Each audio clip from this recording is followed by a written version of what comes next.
Parshat Re'eh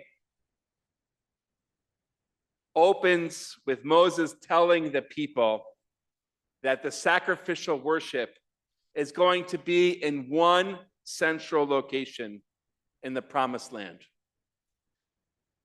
The Torah writes, "You shall feast there before your God, happy in all of your undertakings in which God has blessed you." And then we read at the end of the Parsha, after the ingathering of your threshing floor and your vats, you shall hold a Chag Sukkot, a festival of booths for your God. For God will bless all of your crops and your undertakings, and you shall have nothing but joy. 3 times a year, you shall appear before the place God chooses you to bring gifts of thanksgiving. Today is a festival of ingathering of sorts, and certainly of joy for my family and I. As Rabbi Stecker mentioned, tomorrow Sarah and I will celebrate 25 years of marriage. And on Tuesday, we're going to rent a cargo van, because I got 2 of them to take. And there's an argument, are they taking too much stuff or not? And we find pictures online that said they're taking just enough stuff. But I need a van to load it both up. And we're going to drive up to UMass Amherst. And my mother likes to announce her age. She's fine with it. She celebrated her 79th birthday this past week. So really a lot to be celebratory for. So if you indulge me, I'm going to take a few moments to admire these blessings metaphorically before God here in our own sanctuary. And I hope that I can be a role model for all of us to do what the Torah commands, to reflect and really acknowledge the blessings that are in all of our lives. I begin with my dad of blessed memory. When my mom moved here to Great Neck, she had his tallis and gave it to me and said, "I want you to wear it." And so since then, the tallis that's been sitting here for me to wear every week is hers. And he's given me a love of a lot of things. I've mentioned it here from this pulpit. A love of libraries, a love of learning, trains, and even the National League, though he only loved the Brooklyn Dodgers and never liked anything after that. So the New York Mets have the Dodger blue that goes along with it. We read this exact reading that we read today on the Yizkor days because our departed loved ones inspire us to give to others, to pay the love that they gave us forward. So etched in my memory is a picture of my dad holding each of these girls at their baby naming in our first synagogue in Andover, Massachusetts, where they were born. My dad's memory was fading at the time, but you can see in his face the love, the pure love that he had holding his granddaughters. He didn't need to have full cognition to have that love. And he would be so proud of you girls, of the women you have become. And he would have loved to hear about your academic ventures. So girls, go out and learn something in memory of Zadie. And think about him when you enter, as we learned on the tour, the tallest brick library in America at UMass Amherst. That's your compass on the campus, by the way, is the 17-story tall building. Mom, happy 79th birthday. You lived in the 1960s, and you always loved that I would read about it in the history books, and you told me, it's not history, it's news on the front page of the Times. You taught me, like this birthday parsha of yours, to think of the less fortunate, the victims of persecution and injustice. And next week's Torah portion opens up, Tzedek, Tzedek Tirdof, justice you shall pursue.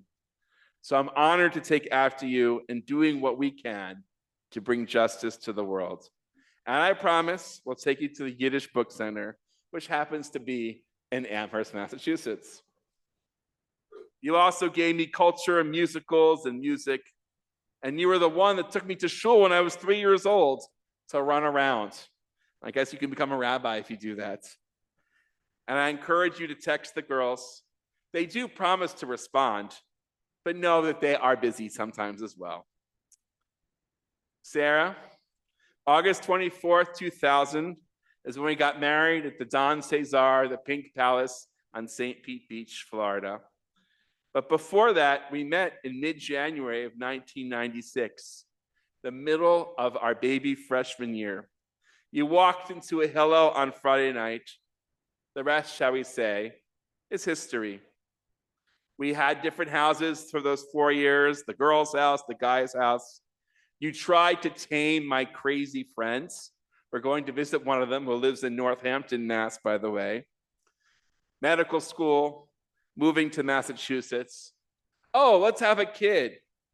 Oops, there's 2 of them. Could you be a doctor and a mom to twins? With lots and lots of help from our parents, especially yours, you did it. And your stubbornness has a very shiny side to it. It might not have been neat, but you managed to be a doctor, to breastfeed, and to be there for the girls. And so the girls were sometimes the last ones picked up from after school. Who told them to end an after school program at 4:45 when work is supposed to end at 5? And our girls' bedtimes have always been flexible because of your late hours. They turned out okay, even though they didn't go to sleep at 7:30 like some of our friends' kids. It's crazy to think that the girls are the age that we were when we met. They came out okay. God blessed us and we worked hard. You are likely emotionally as numb as I am. It's not real to think our chicks are flying the coop, but it's about to get real. The congregants who lived it all, those who have left their kids out, say it's an adjustment, but we're going to find things to do with our free time. Now to the girls themselves. Who do I do first? Natalie or Alexandra? Always my conundrum. So I'm going to break it into 2 parts and give each one a chance to be first. Alexandra, your Hebrew name is Eliza Devora, literally sweet honeybee. Since you are little, you have always lived up to the name. I've always loved to brag about your social intelligence, being advanced for your age. You've always shown extraordinary empathy towards others. You are quick to offer help, even if it's just an infectious smile to cheer people up. I have no doubt that this empathy is going to help you succeed in college. Natalie, your Hebrew name is Talia Shoshana. Talia is heavenly dew. Shoshana is literally a lily flower, but it's also been used for rose. Unlike the rain, the dew makes its presence known very quietly. A flower also takes time to germinate, to bud and grow, but then it stands tall, pretty, open to the world. Natalie, you make your presence known very quietly at the very beginning, but you have plenty to offer. It just takes time to be seen and to be heard. But once you speak up, it is clear how bright and colorful you are. Now part 2, so I'm going to do Natalie again. Since you can walk, you have been our monkey. Anything that is climbable, Alexander said it's not a word, but anything you could climb on and flip on, you are on it. So it's only natural that you are an amateur gymnast now, who doesn't blink at spending 30 hours a week at the gym. You spent 30 hours this week there. What I love about your approach to gymnastics is that it's just about you, working on you alone. Yes, there is competition, but you judge yourself on your own scale. As the NCAA likes to say, you are not majoring in gymnastics. But the gymnastics club that you're going to join, God willing, will help you major in English because you know that you have a voice, however quiet it may be. Alexandra, since you can crawl earlier than walking, all you did was explore. We turned our head for a second and off you were to examine whatever you can see and touch. If something has been changed, misplaced since the last time you were there, you notice it. You notice every little change. That sounds like a scientist looking at the world to see what it has to offer. So it makes sense that you are majoring in science, chemistry to be exact. You're going to learn about the little world of atoms and molecules, and you will find the right way for you to contribute to science. The Torah portion says we are supposed to rejoice with all, including the animals in our lives.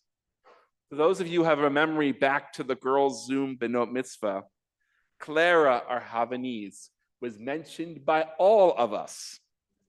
When Claire came into our lives in May of 2020, we knew this day was coming, that the dog we all wanted and got for you girls would have to be cared for by mom and me.